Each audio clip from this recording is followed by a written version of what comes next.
Bonjour à toutes et à tous, j'espère que vous allez bien. Je suis heureux de vous retrouver aujourd'hui pour partager avec vous une nouvelle histoire vécue, rubrique de Bernard Werber sur son site internet, bernardwerber.com. Une histoire vécue qu'il nous raconte, qui s'intitule « Trouver les mots », publié sur son blog le 27 mai 2019. Une histoire réellement vécue, bien sûr, qui a priori, d'après ce qu'il indique, lui est arrivée le 16 mai 2016 lors d'une conférence qu'il a tenue à Séoul, en Corée du Sud. Voici donc cette histoire vécue.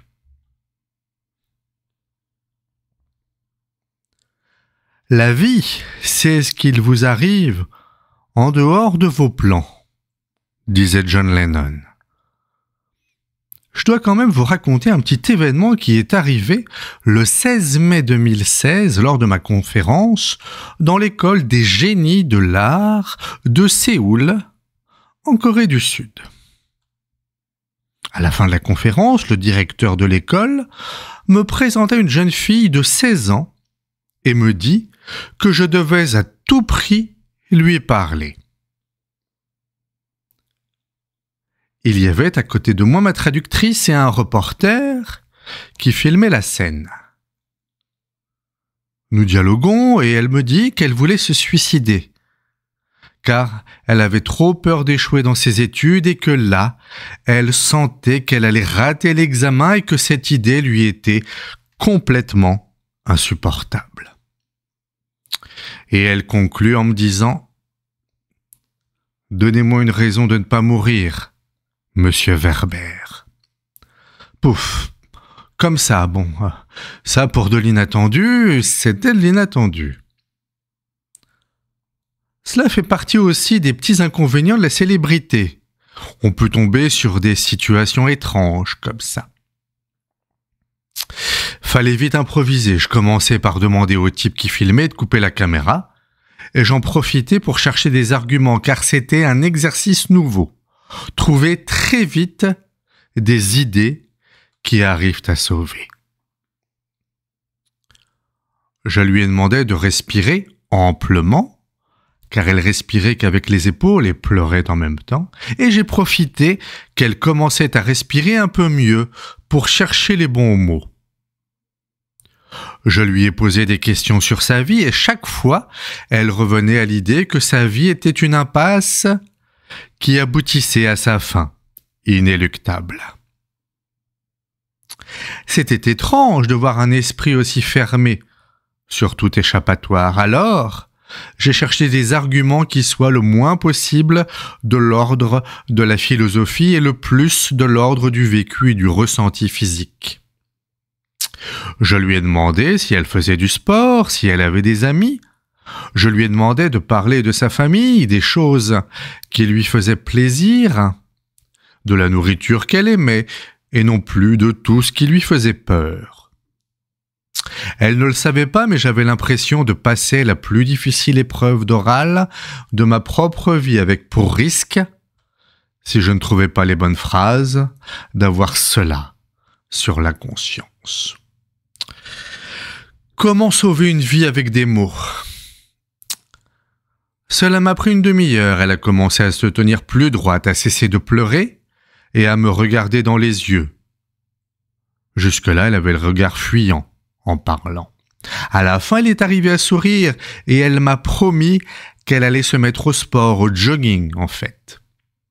Je crois que le sport et les voyages sont la meilleure réponse à ce genre de situation où les gens sont comme des locomotives lancées sur le mauvais rail.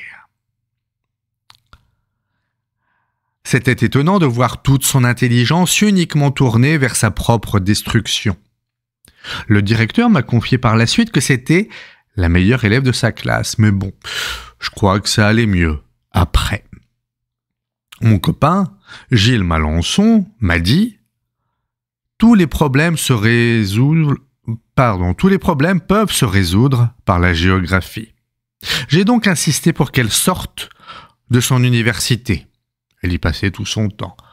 Qu'elle marche en forêt, qu'elle court, qu'elle nage, qu'elle quitte Séoul, qu'elle ne reste pas comme une chatte sur un toit brûlant.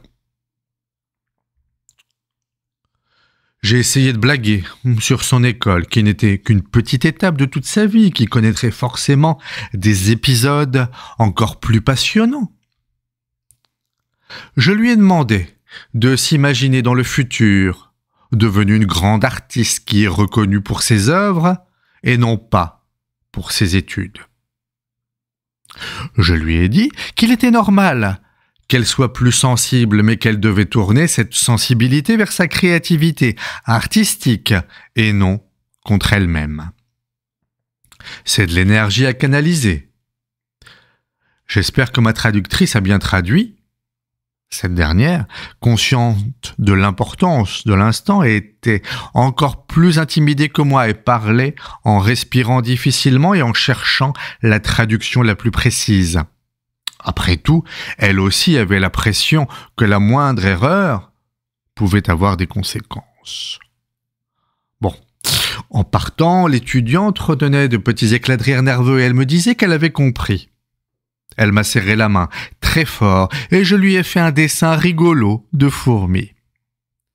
J'espère qu'elle a vraiment compris l'importance de se préserver et qu'elle n'a pas dit cela pour me rassurer sur le moment. Mais bon, il m'a semblé avoir fait le mieux possible pour ralentir sa déprime.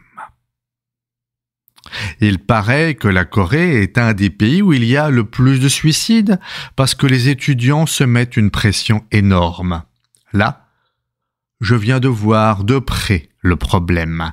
J'ai été très impressionné et j'espère avoir aidé cette personne. Pour ma part, je n'ai jamais eu aussi peur de ne pas trouver les bons mots.